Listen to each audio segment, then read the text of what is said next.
that said, last month you listened to The Kid Leroy 233, 233 times, which is insane. Anyways, The Kid Leroy, he did a lot of songs with Justin Bieber. I really like him. I also like Kamal, and I like, SZA. I like all of those.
asked me, how long are you planning to do ASMR? As I just said, obviously, it is a hobby for me, but it's much more than that. It's also like an outlet where I get to talk about whatever and just, I don't know, have fun and get to use some of my like creative mind. So I will be doing ASMR for the foreseeable future. I don't see myself stopping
It's so good.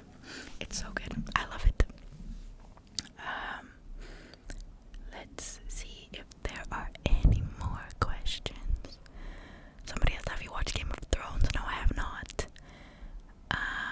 My favorite TV show. Let me tell you guys. I love Brooklyn Nine-Nine and The Office. Now, these are very basic answers. I know. But they're just such, sorry. The second phone is beeping. They are just such like classics. Like, oh, The Office, the American version, by the way, that's the one I like more. But yeah, they're just such feel-good shows. Though I don't like the most recent seasons of Brooklyn Nine-Nine. I feel like it kind of spiraled. But they're just so like nice to watch, and I've rewatched them a lot. So if you haven't watched them, I recommend, because I like watching series that are like, you can do something else while you're watching, if that makes sense. Like, yeah, I really like that. Okay, let's do the last question. Okay, what do you think about Daniel Ricciardo's exit from F1? I think it's so sad, and I think they like Red Bull handled it really badly, because basically, if you don't know, Ricciardo raced his last race without it being announced that he would not race anymore. So basically, he knew himself that it was his last race in F1, but the public didn't know and was not allowed to know. And I think that's very unfair on Daniel, because he was obviously very emotional. He's been in Formula 1 for a very, very, very long time. So he was really emotional, and he couldn't be honest about what he was feeling. And then they just announced it like the next couple days, like, oh yeah, Daniel Ricciardo to exit Formula 1. He doesn't have a seat anymore. La la la la la. I think it's so unfair not to give him a proper goodbye and let him enjoy his last race when like everybody knows that he is exiting. So I think it was poorly handled, and I am also sad. I'm sad for him, because I'm gonna miss him. He's such a positive vibe in the grid. Like, he's really a nice person on top of being a good driver. So yeah, it's very disappointing in my opinion. But anyways, I hope you all enjoyed this video. I literally just yapped for 25 minutes now. Let me know if you want a part 2, because I think I have a couple more questions